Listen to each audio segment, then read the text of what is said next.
వీళ్ళంతా ఇలా ఎందుకు చేస్తున్నారంటే నేను చదువుకోకూడదు అని.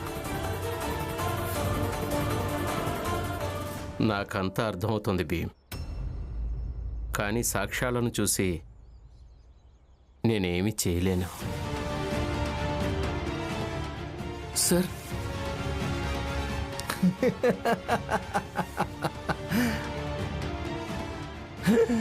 భీమరావ్, ఈరోజు ప్రిన్సిపల్ సార్ కూడా నీకు పనికి రాలేకపోయాడు.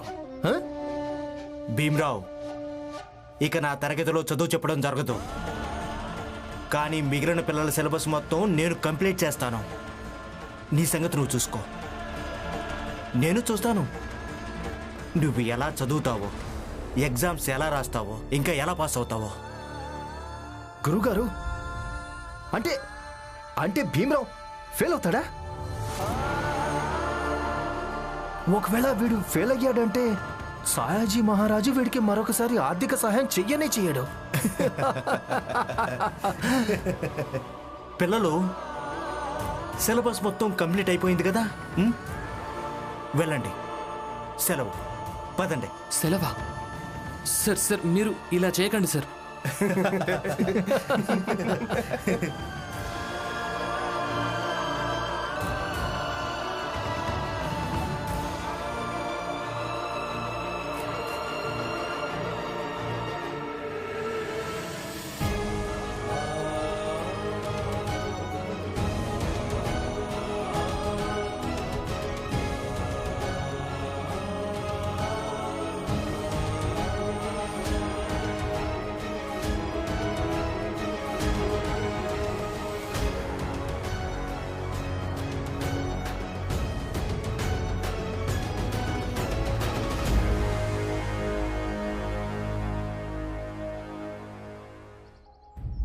అక్క, త్వరగా పదండి. పని వెతుక్కోవడానికి చాలా దూరం వెళ్ళాలి. ఎండ ఎక్కువ అవుతుంది. అవును, పద పద. నేను కుండలో నీళ్లు నింపడం మొదలుపెట్టాను. బయట ఎండ పెరిగిపోయి ఉంటుంది కదా. అయినా మన జాతి వాళ్లకు దారిలో నీళ్ళెక్కడ దొరుకుతాయి? పద. ఎక్కడికి?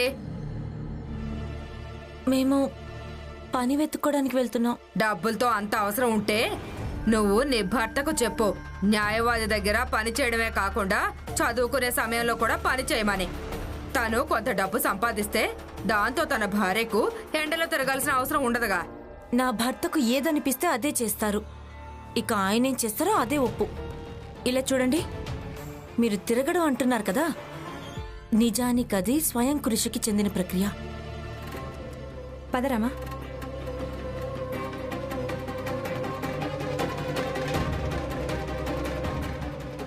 వీళ్ళిద్దరూ ఇంతే. నేను వాళ్ళకి అత్తను కదా, అయినా వాళ్ళు నా మాట కూడా వినరు. అసలు నువ్వేం అత్తవి?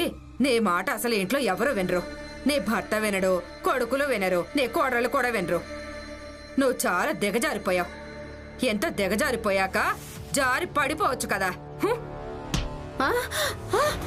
అయ్యో జీజాపై జాగ్రత్త. ఇది ఇది అత్తయ్య కాదు. త్వరగా రా. అత్తయ్య, అత్తయ్య, ఏమైంది? మీరెలా పడిపోయారు? ఏమైంది? ఏది ముందుకు చెప్పండి. మెల్లగా చెప్పండి. ముందుకు చెప్పండి. నా వల్ల కాదు. అది అలా ఉండాలి. మెల్లగా. నిజం చెప్పాలంటే కోడళ్ళిద్దరూ తన అత్తను జాగ్రత్తగా చూసుకోవడం మంచిది. తనకు సేవ చేయడం మంచిది. నాకు తెలిసి అందరూ అలాగే చేస్తారు. ఇక ఇదేమో భీమిల్లు అంటే నైతికతను పాటించి తీరాల్సిందే కదా. ఏమంటావు రమా? ఖచ్చితంగా పాటిస్తాం. అత్తయ్య, నూనె వేడి చేసి తీసుకొస్తాను. రమా, త్వరగా రా. చాలా బాగుంది.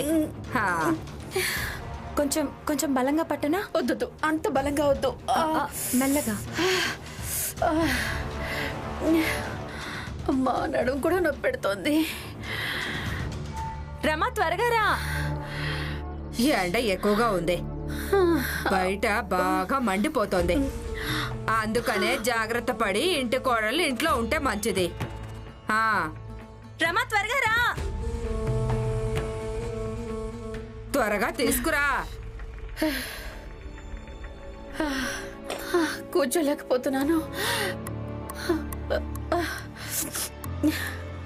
కొంచెం మెల్లగా మెల్లగా. అత్తయ్య తగ్గిపోతుంది.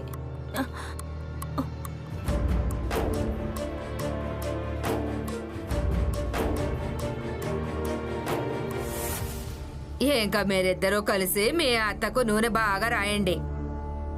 నేను మీరాకు విషయం చెప్పొస్తాను. హ్మ్? అత్తయ్య మీకు ఉపశమనంగా ఉందా? కొంచెం కొంచెం. సరిగ్గా ఊపిరాటం లేదు నాకు. మంచం మీదకి తీసుకెళ్ళండి. కొంచెం కొంచెం. అలాగే జాగ్రత్తగా లేవండి. May I come in sir? రండి పద్మాకర్ గారు.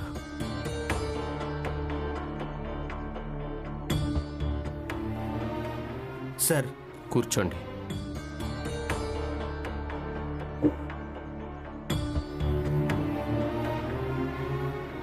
చెప్పండి సార్. పద్మాకర్ గారు, మీరు అబద్ధం చెప్పారని నాకు తెలుసు. సిలబస్ కంప్లీట్ అయిపోయిందని. నరోత్తం జోషి అలాగే తన మిత్రులందరూ మీకు తోడుగా ఉన్నారని. ఇక మీరందరూ తోడుగా ఎందుకున్నారంటే మీరంతా కోరుకుంటున్నారు భీమ్రావు చదువుకోకూడదని. కానీ అందరూ కోరుకోవడానికి అలాగే మీరు కోరుకోవడానికి తేడా ఉంది. ఆ తేడాను అర్థం చేసుకోండి. పద్మాకర్ గారు, భవిష్యత్తులో మీ ఆత్మే మిమ్మల్ని చేదరించుకోదేమో. మీరు ఒక ఉపాధ్యాయుడయ్యుండి చదువు విషయంలో న్యాయం చేయలేకపోయారని. అప్పుడు మీకు ఎలా అనిపిస్తుంది? ఒక విషయం అనుకుందాం, నరోత్తం జోషి లేదా తన మిత్రుల్లోంచి ఎవరైనా తెలివిగల వాళ్ళైతే వాళ్ళు మీ దగ్గరికి వచ్చి, సార్ మేమంటే విద్యార్థులం, కానీ మీరు ఉపాధ్యాయులు కదా, మీరు అలా ఎలా చేశారని అడిగితే అప్పుడు మిమ్మల్ని మీరు అద్దంలో చూసుకోగలరా చెప్పండి?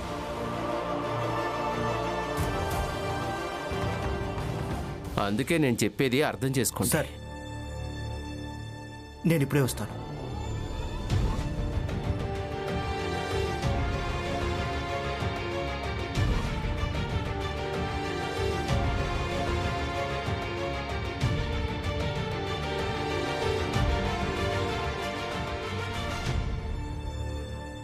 సార్ రేపు వీళ్ళందరూ కూడా ఈరోజు నేను ఏం చేశాను అదే చేస్తారు. వీళ్ళ సిలబస్ కూడా రేపు కంప్లీట్ చేస్తారు. వీళ్ళంతా తలుచుకుంటే అలా చేయగలరు సార్.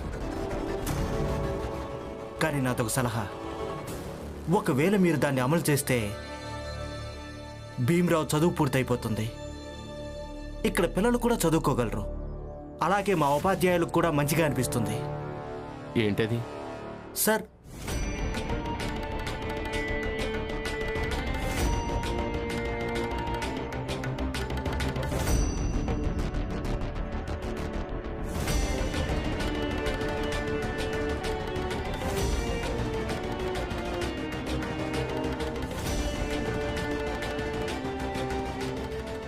నేను కేవలం ఇదే చెప్పాలనుకున్నాను.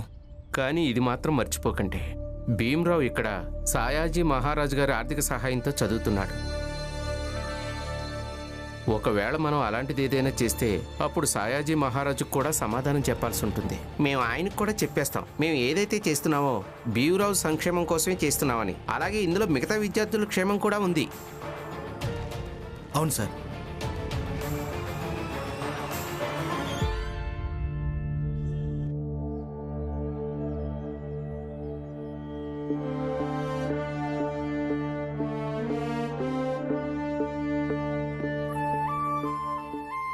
భీమ్రావ్ అంబేద్కర్.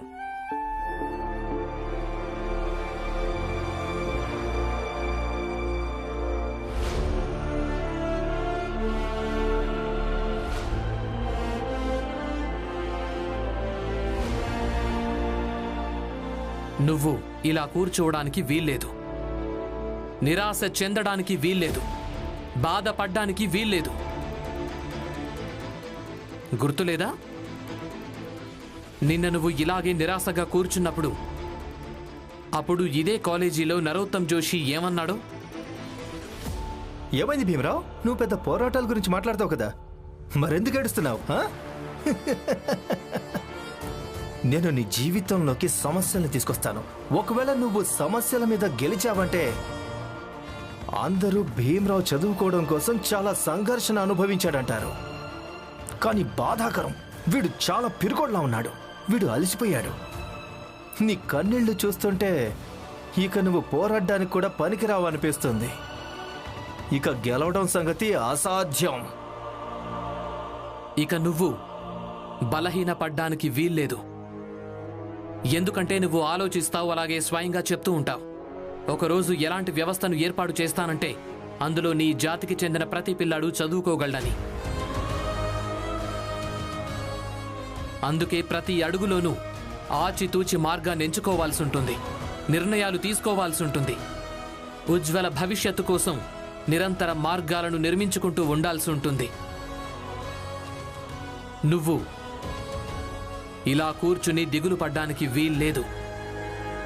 సమయాన్ని వృధా చెయ్యడానికి వీల్లేదు.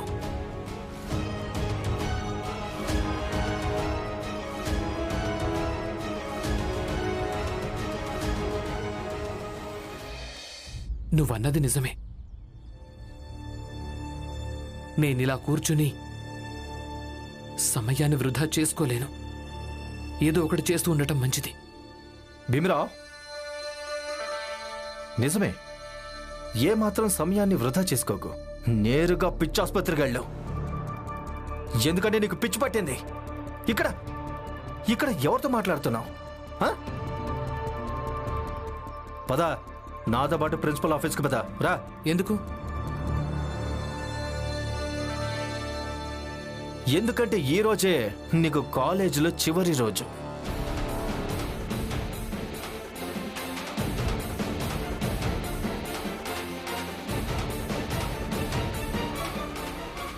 భీమ్రావ్, ఈరోజు నువ్వే నిర్ణయమైతే తీసుకుంటావో అది రాబోయే తరాల భవిష్యత్తుని నిర్ణయిస్తుంది. వెనక ముందు ఆలోచించి తీసుకో.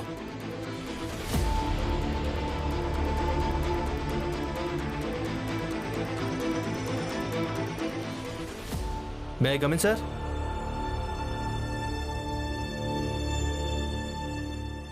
సార్, భీమరావు వస్తున్నాడు.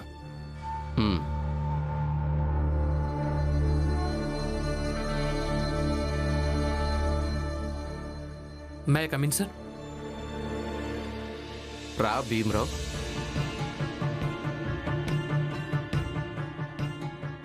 భీమరావు, నేను నీ క్షేమం కోసం ఒక నిర్ణయం తీసుకున్నాను. నేను ఆశిస్తున్నాను నువ్వు కూడా దానికి ఒప్పుకుంటావని. ఎలాంటి నిర్ణయం, సార్? అదేంటంటే నువ్విక ఈ కాలేజీలో చదువుకోలేవు. ఏంటి?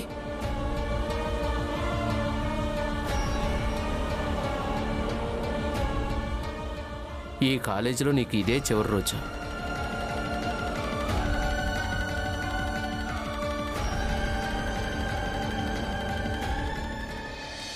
ఏంటి? కానీ సార్, నేను... భీమరావు,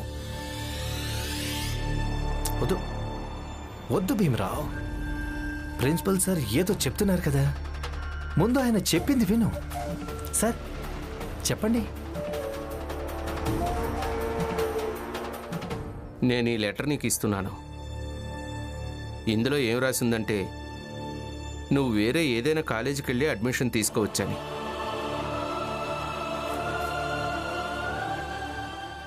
ఎందుకంటే ఇక్కడ నీకు సమస్య ఉంది. అందరూ నిన్ను జాతి పేరుతో తిరస్కరిస్తున్నారు.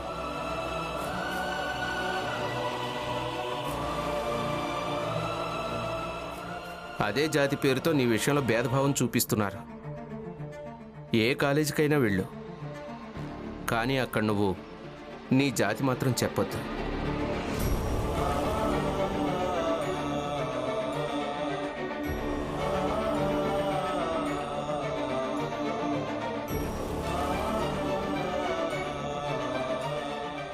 ఇక అంబేద్కర్ అనేది నీ పేరులోనే ఉంది. అందుకే నీకు ఎలాంటి ఇబ్బంది కూడా కలగదు, అలాగే ఇబ్బంది లేకుండా చదువుకోగలవు కూడా. అక్కడ నీకు జాతి అనే సమస్య కూడా ఉండదు. భీమ్రావ్, అక్కడ నువ్వు నీ చదువుని సవ్యంగా కొనసాగిస్తావని నేను ఆశిస్తున్నా.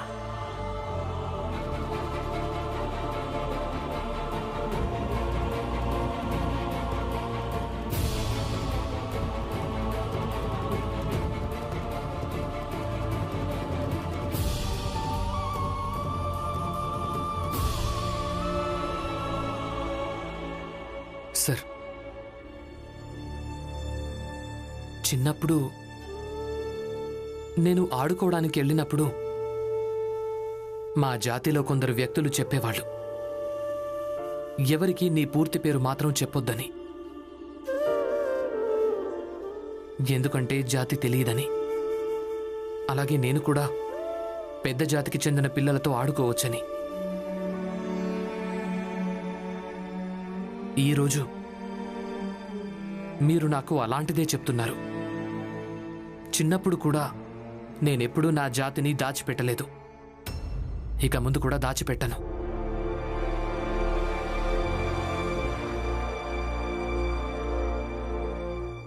కానీ ఆ సమయంలో వాళ్ళందరి మౌఖిక ఆదేశం వినగానే ఏదైనా నిర్ణయం తీసుకోవడానికి ధైర్యం, అలాగే అవగాహన లేదు.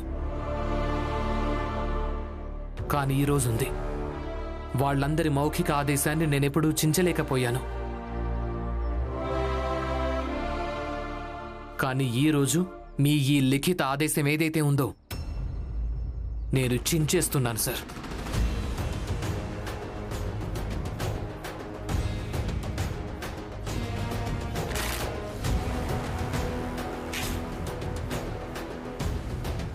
భీమరావ్, వీడికి ఎంత పొగరంటే సార్ అసలు. ఇది పొగరు కానే కాదు. నా జాతి గురించి నేను గర్వపడుతున్నాను. నేను ఏదో అదే అనుకోవడానికి. ఈ విషయంలో గర్వంగా ఉంటుంది. నేను క్షణిక లాభం కోసం ఎప్పుడు కూడా నా గుర్తింపుని దాచలేదు అని, చదువుకోవడం కోసమైతే అస్సలు దాచిపెట్టలేదు అని.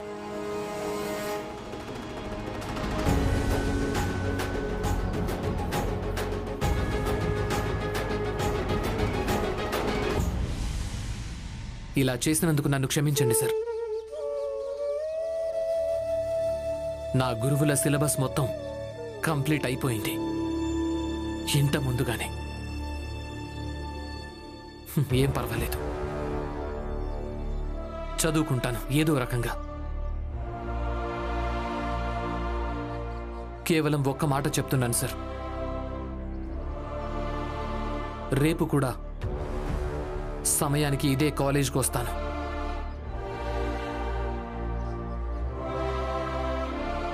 వీళ్ళు నాకు చదువు చెప్పినా సరే, చెప్పకపోయినా సరే.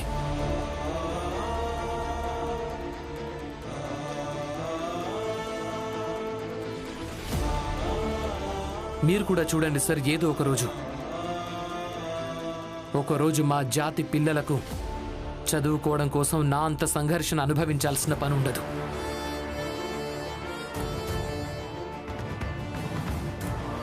కానీ ప్రస్తుతం మీరందరూ ఆలోచించండి.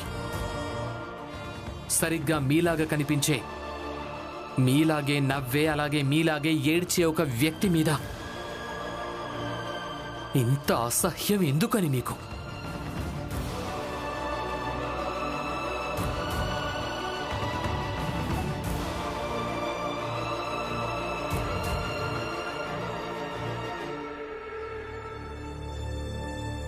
భీమ్రావ్ ఏం చెప్పాడో దాని గురించి మీరు ఆలోచించడం చాలా మంచిది.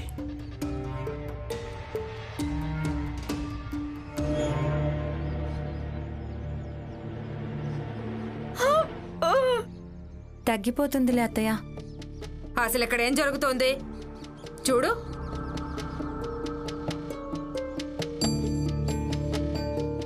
ఏంటి, ఏమైంది జీజాబాయ్? చూడు, మీ కోడలు పడిపోయింది. తను ఎంత బాధపడుతుంటే ఇక నువ్వు బయట కబుర్లు చెప్పుకుంటున్నావా? కొంచెం కోడలికి సేవ చెయ్యి. అయ్యో, మేమిద్దరం ఉన్నాం కదా, మీరు పిన్నిని ఎందుకు ఇబ్బంది పెడుతున్నారు? మీరిద్దరూ మీ అత్తను జాగ్రత్తగా చూసుకోండి. ఏ ముసల్ది ఇంటి పనులు చేస్తుంది. మర్యాదగా మాట్లాడు. నువ్వు నాకు మర్యాద నేర్పుతావా? జీవితం అంతా అత్తవారిల్లు వదిలేసి ఇక్కడే పడున్నావు నువ్వు. ఆయన ఇదెక్కడ మర్యాద? మీకు దీంతో ఏం సంబంధం? నాకు సంబంధం ఉంది.